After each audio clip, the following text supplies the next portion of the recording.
자, 이번 시간에는 저희가 그 셋이 영역 중에서 기본적으로 우리 차량의 승차감이랑 아주 밀접한 연관이 있죠.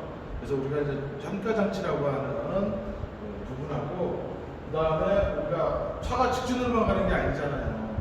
우회전도 해야 되고 좌회전도 해야 되고 필요에 따라서 시기적절하게 방향을 바꿔야 되죠. 그런 장치를 갖다 우리가 환향 또는 대표적으로 사용되는 용어가 조향장치라고 얘기를 합니다. 이 두 가지 영역의 주요한 사항에 대해서 한번 저랑 같이 알아보도록 할게요.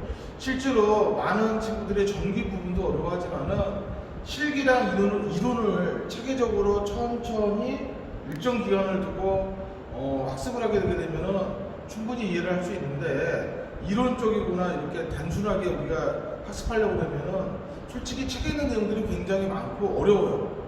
근데 그 정도까지는 솔직히 다 안 해도 된다. 최소한 당연히 알면 좋겠지만은 최소한으로는 제가 이렇게 설명을 하는 부분의 정도만 이해를 하고 있어도 얼마든지 여러분들 실제로 이제 살을 붙이기가 쉽다는 얘기예요.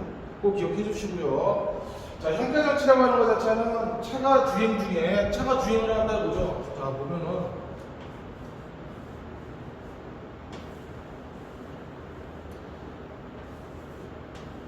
당연히 좀 과장되기 어렵지만 기본적으로 차가 주행을 앞뒤가 구별이 안 되니까요. 전조등 라이트 하나 그렇게 이렇게 멋있는 걸로. 자, 주행을 할 때 가장 노면에서부터 발생되는 충격을 가장 1차적으로 완충하는 작용은 휠 타이어예요. 휠 타이어. 당연히 휠 타이어겠죠. 휠 타이어에서 노면에서 발생되는 또는 차량 하중에 의해서 발생되는 충격이 지면에 연결되면 아무래도 위에서 내리치고 밑에서 내리치고 그런 문제가 될 수 있잖아요.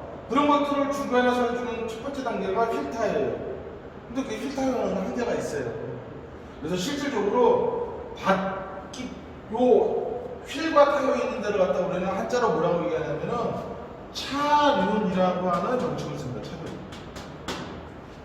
이 차륜 부위가 결국은 노면과 거의 같은 개념이라고 생각을 해주시고, 차체 바디죠. 이 사이에 결국은 완충을 시킬 수 있는 장치가 들어가야지만 실내에 들어가 있는 승객, 필요에 따라서는 적재한 짐 등의 손상이나 파손 이런 것들을 방지할 수 있고 승차감이 우수한 좋은 차다. 아이고 허리 아파 라고 하는 하드한 차량이다라는 구별이 될 수 있어요.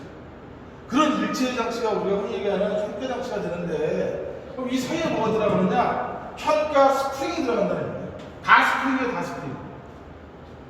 기본적으로 그런 노면에서부터 타고 올라오는 충격을 완충을 하는 건 누구냐? 바로 모양과 형태에 따라서 틀리지만은 스프링이 들어가 있다는 거예요.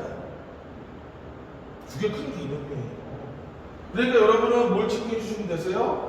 지면과 노면에서 발생되는 거는 실제로 공학적으로는 휠 타이어에 들어가 있는 공기가 해주지만은 걔는 좀 무시하고, 실질적인 이제 주요한 많은 양을 완충하고 수수하는 차량 하중에 의한 노면에서부터 올라오는 진동을 중간 경계층에서 완충을 해주는 장치는 바로 현가 스프링이 되는 겁니다.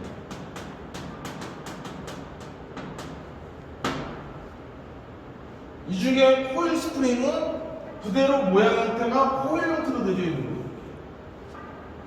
판 스프링은 제가 활을 하나 쏠게요. 활. 대한민국이 야구 잘하잖아요. 한번 와. 딱 쏘죠. 고구려, 주몽, 그 활 아시죠? 아무나 휘울 수 없는 활. 그런 류의 활의 모양으로 되어 있는 스프링이 들어가요. 하나로는 감당이 안 되니까는 차량 중량에 따라서 뭐 여러 개, 그 세트만으로도 안 되니까 엎어서 한 세트 더, 덤프 트럭, 트레일러, 대형차들 차량 하중과 비례합니다. 그래서 8대 모양으로 되어 있는 판 스프링, 여기에는 몇 개의 판을 곁들 수 있죠. 그리고 얘를 차체에다가 고정을 시켜야 돼요. 그리고 아이 부분이 있어요. 여기에 우리가 흔히 얘기하는 I 부분에다가는 P를 꽂아서 그 다음에 차체에다가 이렇게 연결을 시키면 되겠죠. 이것도 하나 설명하는데 굉장히 시간이 오래 걸려요. 그러나 그런 디테일한 거는 나중에 여러분들의 실기랑 어느 정도 단계가 넘었을 때 더 디테일하게 상세하게 배우도록 하고, 이런 여러 개의 활만으로 되어 있는 판 스프링이, 얘네들은 어떻게 적용하는 거냐? 활이니까는 이렇게 적용을 하겠죠. 코일 스프링은 이렇게 적용을 하겠죠. 근데 상식적으로 봤을 때 활 모양과 코일 위의 모양 중에서 누가 더 스프링의 장력이 셀 것 같아요? 하다겠네. 뭐예요? 당연히 판 스프링. 판 스프링은 하다하다는 얘기는 작은 미세한 충격이나 진동을 흡수하기에는 한계가 있어요. 큰 하중, 큰 충격을 흡수하는 데는 효과적이겠죠. 그러다 보니까는 차량 중량이 많이 나가는 오프로드 같은 험악한 길을 타는 이런 경우에 이 판 스프링을 주로 쓰는 거고, 코일 스프링은 일반적인 도로나 모면 등에서 사용되고 있는 주 용도로 사용하고 있기 때문에 일반적인 수송 차량이나 이런 데서는 코일 스프링을 주로 사용합니다. 그러나 여기서 보통 우리가 현타 스프링 하면 두 개가 가장 대표적인 스프링이에요. 문제가 있어요. 무슨 문제가 있어요? 코일 스프링 충격을 받았다, 압축된다, 압축되면서 열 에너지를 바꾸면서 바깥으로 빼야 돼요. 압축되면서 완충을 해야 돼요. 그러나 그 힘이 없어지면 원상태로 복원이 되겠죠. 근데 이렇게 복원이 되고 끝나요? 스프링이면 다 어떻게 돼요? 압축했다가 놓으면 진동이 오죠. 그럼 차체가 계속 이렇게 될 거 아니에요? 그런 문제가 있을 수 있죠. 판 스프링 이렇게 그냥 오고 마나요? 이렇게 되겠죠. 또 차체가 진동이 올 수 있겠죠. 그래서 1차적인 차체나 노면의 충격이나 죄송합니다. 노면의 충격을 흡수하는 거는 현가 스프링이 하는 거지만은, 현가 스프링은 한결같이 뭐가 있냐면 스프링에 고유한 진동이 있다. 그럼 이 진동이 차체로 그대로 연결되면 차가 뛰어 볼 수 있겠죠. 그래서 그런 것들을 방지해주는 장치가 반드시 필요합니다. 좀 더 얘기하도록 하고요. 메인으로 주로 쓰는 현가 스프링은 이러한 코일 스프링, 판 스프링, 소형, 중소형차, 대형차, 화물차, 오프로드용 등에 사용을 할 수 있고요. 그 다음에 얘는 메인이고, 얘는 메인은 아니에요. 얘네들은 서브 현가 스프링이에요. 보조라는 뜻이죠. 그래서 일부 고무는 약간 탄성이 있죠. 그 효과를 보는 거예요. 그래서 고무 스프링. 그 다음에 토션바 스프링이 바로 뭐냐면요. 자, 이 토션바는 막대기는 막대기인데 한쪽 차중에 걸리는 막대기예요. 양쪽 차중에 걸리는 막대기가 아니라 쉽게 이해하면 이렇게 되는 거예요. 그리고 스테빌라이저는 뭐냐? 얘도 막대기예요, 막대기. 막대기는 막대기인데 토션바는 좌측 바퀴에 하나 걸리는 거고 우측 바퀴에 하나 따로 걸리는 방식이지만은 스테빌라이저는 좌우에 걸고 있는 막대기예요. 그래서 좌우에 연결시키는 막대기를 우리가 스테빌라이저라고 합니다. 토션바하고 스테빌라이저 각각 어떤 역할을 하느냐 이걸로 설명해 드리면 되죠. 이게 토션바예요. 주로 뒷바퀴에 주로 많이 장착을 하고 있는데요. 한쪽은 차량, 하나는 차체를 딱 연결하고 있어요. 근데 막대기들은 어떤 효과가 있느냐? 약간 이렇게 탄성이 있어요. 비틀어지는 토션이 있다는 얘기예요. 비틀어지죠 지금 이렇게. 그러니까는 차가 직진을 갈 때는 크게 문제가 없는데 조향을 한다고 가정해요. 이게 차량 바퀴예요. 차는 폭이 있겠죠. 그러면은 직진을 갈 때에는 폭만큼 공기압이 들어간 만큼 지면에 접촉돼서 갈 수 있겠죠. 그럼 만약에 우회전을 한다고 생각을 해볼게요. 또는 좌회전을 한다고 생각해 볼게요. 회전하는 방향에 따라서 타이어가 폭에 지면에 이렇게 붙어서 회전을 할까요? 아니에요.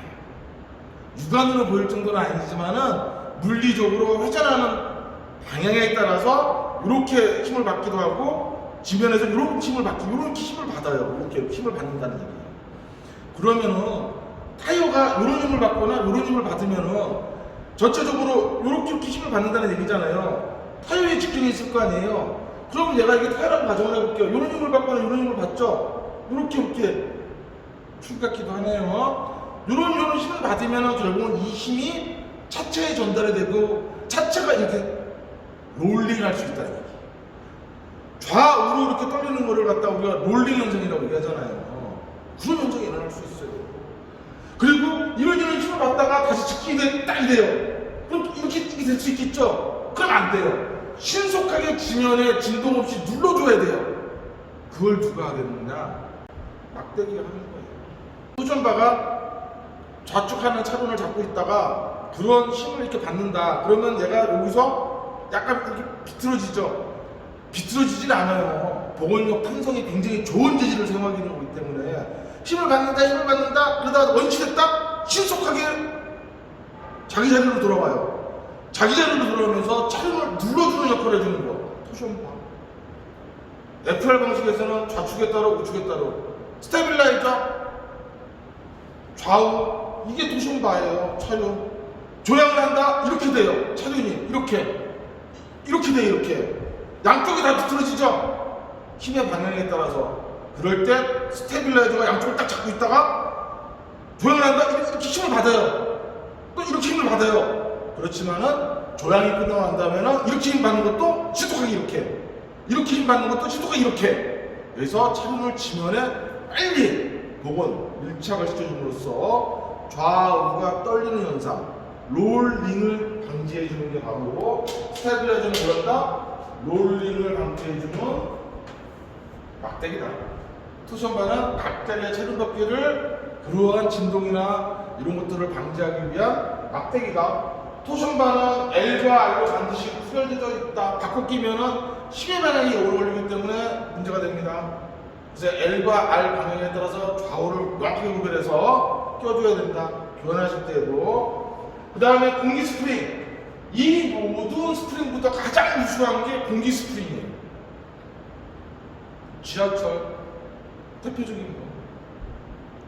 그러나 공기 스프링은 그 안에 있는 구조물이나 내용이 많기 때문에 공기 스프링이라는 게 있다 정도까지만 여기서는 말씀을 드릴게요. 자, 그러면은 메인으로 사용되고 있는 홀 스프링이나 판 스프링과 같은 현가 스프링은 각각의 고유한 진동이 있기 때문에 이 진동이 결국은 2차적인 문제를 유발할 수가 있겠죠. 그래서 반드시 현가 장치에서는 이러한 고유 진동을 완충,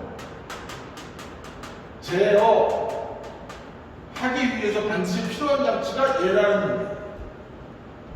얘가 뭡니까? 쇼크 업소버. 정식 명칭은 쇼바. 줄여서 쇼바예요. 쇼바도 무슨 쇼바예요? 유압 쇼바입니다. 쇼바 실린더. 이 안에 피스톤. 그리고 이 안에 오일이 다 들어가 있는 거예요. 실린더에. 그 다음에 위쪽 공간을 갖다가 가칭해서 A 실린더 공간이라고 얘기하고, 그 다음에 피스톤의 아래쪽에 있는 공간을 B 실린더라고 가정을 할게요. 근데 이거는 피스톤 로드죠. 피스톤 로드 부분이에요. 이 위는 차체랑 연결시켜요. 차체. 바디 쪽. 바디 쪽에 연결시키고 있습니다. 밑에는 우리가 스트로프라고 얘기해가지고 차륜하고 연결을 시켜요. 보통. 기본적으로. 자. 이 연결을 시키고 난 다음에 얘가 그대로 가만히 있겠습니까? 충격이나 진동 오는 양에 따라서 압축되기도 하고 원치도 복원되기도 해야 되겠죠? 그럼 결론적으로는 뭐가 되느냐? 현가 스프링에 코일 스프링이든 판 스프링이든 간에 늘어나거나 압축되면은 얘도 같이 될 거예요. 근데 스프링은 튀려고 하겠죠? 근데 쇼바가 하는 역할은 뭐냐? 튀지 못하게 하는 거예요. 스프링이 튀려고 할 때에 쇼바가 천이 드러나면서 완충을 하면서 딱 잡아버리는 거예요. 그래서 현가 스프링의 고유 진동을 일어나지 않게 완충 완화를 시켜주는 장치가 쇼바다. 쇼바는 유체 에너지의 열 에너지를 이용을 합니다. 어떤 쇼바는 압축할 때 그런 작용을 하기도 하고 늘어날 때 이렇게 하기도 해요. 한쪽으로만 할 때는 그런 역할을 하는 것은 단동식 쇼바. 압축하거나 늘어날 때 양쪽 다 그런 작용을 해주는 것은 복동식 쇼바. 지금 같은 모양으로 되어 있는 쇼바는 텔레스코핑. 레바형도 있어요. 레바형은 어떤 타입이냐? 보통 우리가 집이나 이런 데 보면은 철문 문이 있죠? 이 문을 확 열고 내가 확 닫으면 닫아지나요? 안 닫아질 거예요. 왜? 문의 위에 링크로 연결되어 있는 쇼박 하나 더 들어가 있어요. 그 안을 자세히 보면은 압력을 조절해주는 스크루가 2개가 있어요.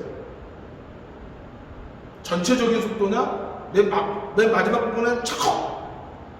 아니면 천천히 닫히게 해주느냐? 그런 레바형이 있다는 2가지예요. 자동차에서는 주로 이런 형태의 텔레스코프용을 주로 쓰겠죠. 근데 중요한 거는 압축되기도 하고 늘어나기도 한다는 얘기는 A 실린더나 B 실린더의 오일이 서로 움직인다는 얘기잖아요. 압축이 된다는 얘기는 B 실린더의 오일이 A로 가야죠. 늘어난다는 얘기는 A 실린더의 오일이 B 실린더로 가야 되죠. 그래서 이 피스톤에는 오일이 통하는 통로가 반드시 있어야 돼요. 통로가 있어야 돼요. 그 통로를 갖다 보면 명칭이 아주 중요합니다. 오리피스라고 해요. 이 오리피스의 사이즈 반경이 직경이 크면 빨리빨리 오일이 순환이 되겠죠. 반대로 오일의 구멍이 작으면 오일이 천천히 순환이 되겠죠. 일반적인 자동차에서 사용되고 있는 쇼바는 그 차량의 용량에 따라서 쇼바의 오리피스의 용량이 결정이 되어 있는 거예요. 개보다 작은 충격이 오거나 개보다 큰 충격이 오게 되게 되면 쇼바의 한계를 넘어갈 수 있는 거예요. 근데 그거를 갖다가 작은 충격이 오는 거 정도에 따라서 엄청나게 큰 충격이 오는 거 정도에 따라서 이 오리피스의 크기를 조절할 수 있으면 더 효과적이겠죠. 그 오리피스를 전기 모터나 또는 기타 장치를 통해서 차량에 발생되는 충격력에 따라서 조정할 수 있는 장치, 이게 바로 일렉트로닉 컨트롤 서스펜션이에요. ECS 장치가 됩니다. 풀 액티브 방식이냐 세미 액티브 방식이냐 차이는 있겠지만 ECS라고 하는 전자 평가 장치의 원리는 이 오리피스를 고정시키는 게 아니라 쉽게 이해하시려면 우리가 짜장면집에 가면은 고춧가루통 크게 만들 수도 있고 작게 만들 수도 있죠. 이거를 사람이 하는 게 아니라 컴퓨터 제어에 의해서 각종의 모터와 같은 액추에이터 등이 할 수 있는 장치가 바로 ECS. 이 정도까지만 여러분이 형태장치에서 이해하시면 될 것 같고요. 그 다음에 이어서 나와져 있는 게 바로 조향장치. 조향장치는 개발한 사람이 우리가 뭐 100몇 년 전에만 하더라도 차가 조향이 잘 안 됐어요. 조향을 하려고 하면 빨리 돌아야겠어요. 이렇게 짧은 거리로 스무스하게 조향할 수 있는 거는 이 2분 때문에 그런 거예요. 에크모이라는 분이 먼저 개발했고 실용화시킨 사람은 장키예요. 프랑스 분이신데 이 2분을 합쳐가지고 애터머 장통실이라고 얘기하고, 이 애터머 장통실의 가장 대표적인 원리가 바로 뭐냐면요, 대표적인 원리가 바로 차 중간에 조향을 하는 축은 지금처럼 이런 식의 사다리꼴 모양을 만들어서 나름 모양으로. 그래서 결국 이런 구조를 별거 아닌데 이 구조를 통해서 어떤 현상이 유발되느냐, 안쪽 조향각이 크고 안쪽 밖에는 더 많이 벗길 수 있게 만드는 거고, 그 다음에 바깥쪽 조향각은 작게, 내측 조향각이 크고 외측 조향각보다 크게. 자, 그래서 실제 차량이 조향을 할 때 이렇게 제가 하나 그리면요, 이렇게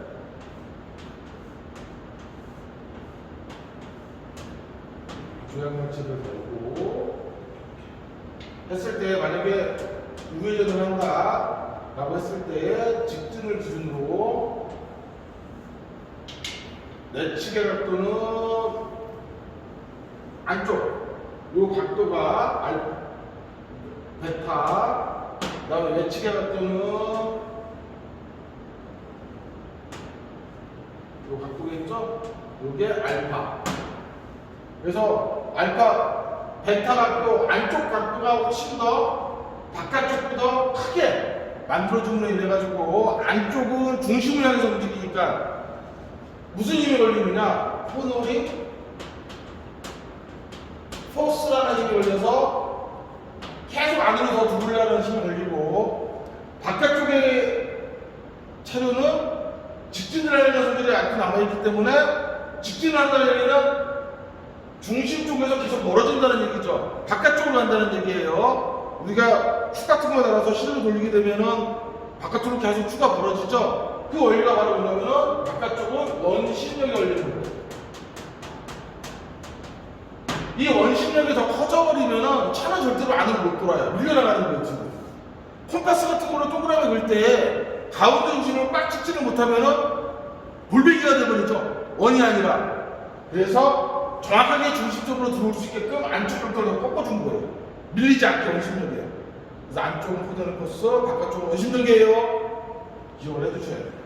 그래서 에코만 장도라는 분이 이런 원리를 만드는 거예요. 꼭 기억을 해두셔야 되고요. 그 다음에 법적으로 조향을 할 때 최소의 좀 간격이 있어요. 자, 코너를 그리면은 이렇게 원을 그리면서 그려야지. 선명수도 원을 그려야죠. 이렇게 원을 못 그리면서 발표해야 된다. 그 차 갖다 버려야 돼. 정상적인 차량은 원을 그리면서 돌아야 돼. 동심원. 자, 뭘 그리면서 볼 수 있다? 동심원을 그리면서 볼 수 있다. 그러면 법적으로 중심 반지름 아니죠? 반지름이에요. 12m 이내예요. 지름으로 따진다 그러면 법적으로 24m 안에 모든 차는 다 돌아야 돼요. 특수한 허가를 받은 전차 제외하고는 단일차 마디로 프레임으로 되어 있는 경우는 반드시 24m 이내에서 돌아야 돼요. 반지름이 10m 이내니까. 그쵸? 그럼 이거를 구하는 것이 필수적으로 아셔야 돼요. 사인 알파분의 L 플러스 R이라는 것이.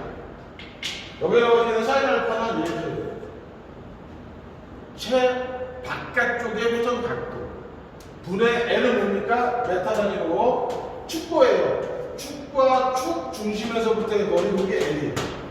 축구. 그 다음에 R 킹핀 옵셋각이라고 얘기를 하는데, 바퀴가 약간 바퀴를 지지하는 축하고 바퀴의 수순하고 각도가 있어요. 이게 지면에서부터 서로 손을 걷을 때의 거리예요. 근데 모르셔도 돼요. 사람이 측정할 수가 없어요. 그걸 어떻게 측정하시나요? 그래서 대부분 시험을 볼 때 다 주어져요. 실기 시험을 볼 때도 제로로 하거나 주어지게 돼 있어요. 그리고 아주 작아요. 거의 0에 가깝습니다. 일반적인 차량은. 그래서 이 공식 하나 시켜주시고요. 자, 그럼 이런 조향장치가 현재 어떤 타입들을 주로 많이 사용을 하느냐, 여러 종류가 있어요. 뭐 조향 기어 장치, 우리가 오무 기어라고 얘기를 하는데, 웜 방식, 오무에서 나오는 게 웜이에요. 웜 셋탑, 기타 여러 가지들이 있어요. 근데 일반적으로 중소 차량에서는 지금 그림에서 나와 있는 것처럼 이 정도는 여러분이 알아야 된다. 랩피니언 방식이라고 해요. 요거 우리가 뭐냐, 랩피니언 조향장치. 랩피니언이에요. 랩피니언. 왜? 요게 랩핀 기어예요. 수평된 기어.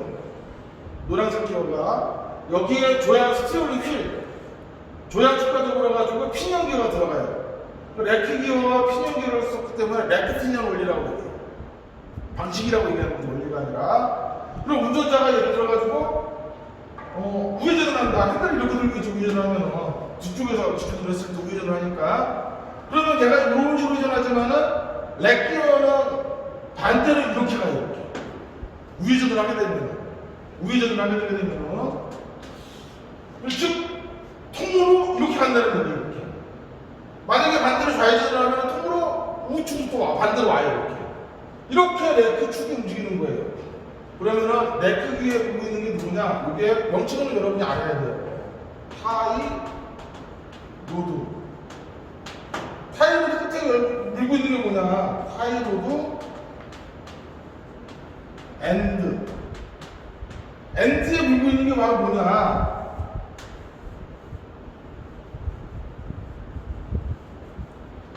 너클. 요게 너클 R이라고 해요. 너클에 물고 있는 게 뭐냐? 차륜, 디스크 앞에 타이어. 그래서 현재 주로 중소형 차량에서 많이 사용되고 있는 거는 렉피니아 방식인데, 렉피니아 방식에서 렉 기어가 조연하는 쪽에 맞물려서 반대 방향으로 전체 타이로드와 더불어서 움직인다. 각각의 엔드 끝까지. 근데 조향이 된대요. 그 원리를 끝으로 일로 와서 볼게요. 이쪽으로 카메라 이쪽을 봐야 돼. 이쪽 뒤로 와가지고요. 요게 바로 렉피니아 방식이에요. 얘는 근데 렉피니아는 렉피니아 방식이지만은 기본적으로 운전자의 힘으로는 바퀴를 움직일 정도의 힘으로는 좀 약할 수 있기 때문에 이 안에 유압을 공급을 시켜줘요. 파워 실린더라고 얘기합니다. 요 가운데에 피스톤이 이 안에 들어가 있어요. 그래서 피스톤이 어느 쪽으로 유압이 들어와서 움직이느냐에 따라서 바퀴 쪽으로 힘을 가하고 반대편 그쪽에 있었던 원래 오일들은 다시 리턴이 돼서 나와야 돼요. 이렇게 작용을 해주는 게 우리가 파워 스티어링 오일이라고 얘기합니다. 파워 스티어링 장치가 되겠죠. 조향 장치가 되겠죠. 근데 그 부분을 좀 생각을 하고, 결론적으로 이 안에 렉 기어가 들어가 있어요. 그리고 요게 뭐라고 그랬어요? 요게 타이로드. 요거는요, 타이로드 앤드 롱 노트. 요게 너클이에요, 너클. 요게 너클암. 요게 디스크 어셈블리. 여기에 휠 타이어가 연결되고 있죠. 근데 핸들이 여기 있다는 얘기는 보세요. 넓게 좀 뒤로 가서. 핸들이 여기 있다는 얘기는 차는 이렇게 간다는 얘기죠. 이렇게 방향이. 이 렉피니어는 대부분이 차량의 너클암을 연결할 때 여기가 센터잖아요. 여기가 센터. 여기가 중심이잖아요. 중심의 뒤에 물고 있어요. 이렇게. 좌우를 차량 중심의 뒤에다가 연결을 시키는 거예요. 뒤에다 연결을 시키는 건 뭐냐 보세요. 이게 디스크예요. 이게 조향의 타이어 쪽이에요. 얘가 이렇게 가면은 반대로 앞쪽은 이렇게 가죠. 반대로 얘가 이렇게 잡아 당겨주면은 얘는 앞으로 이렇게 가요. 그러니까 결국은 뭐냐, 이게 차륜이에요. 뒤에 타이로드 차륜 뒤에 연결을 시켰어요. 자, 얼굴이 조향 스티어링 휠이에요. 회전을 어떻게 하느냐에 따라서 얘가 결국은 이렇게 가는 거죠. 이렇게 우회전하려고 그러면 결국 차륜이 이렇게 움직이고 우회전을 하는 거잖아요. 자, 똑바로 볼까요? 자, 머리 잘 보세요. 우회전 시킨다. 우회전. 그럼 이렇게 움직여줘야 되겠죠. 근데 렉 기어는 어느 쪽으로 한 거예요? 이렇게 갔잖아요. 이렇게. 근데 반대로 렉 기어는 갔지만은 앞은 어떻게 되는 거예요? 이렇게 되는 거잖아요. 반대로 좌회전하면요, 이렇게 렉 기어가 오면 이렇게 되는 거예요. 자, 이쪽으로 한번 볼게요. 이쪽으로 한번 잘 봐주세요. 여기서부터 한번 볼까, 여기? 자, 제가 우회전 할게요. 우회전. 렉 기어 어느 쪽으로 움직이는지 잘 봐요. 우회전. 반대로 가죠? 이쪽은 잡아 당기죠? 이쪽은 밀지. 그러니까 어떻게 돼요? 이렇게 우회전 걸리잖아요. 다시 원위치 할게요. 뒤에 이게 만약 앞에 연결시켰으면 안 되겠죠. 뒤에 연결을 하니까는 이 전체가 이렇게 움직이는 거예요. 이렇게. 자, 우회전 다시 해볼게요. 우회전. 이렇게 당기죠. 반대로. 좌회전하면 렉 기어가 이렇게 움직이죠. 뒷부분에 연결이 되어 있기 때문에 조향이 가능할 수 있다는 얘기예요. 이게 렉피니아 방식의 기본적인 또 조향 장치의 기본적인 특성입니다.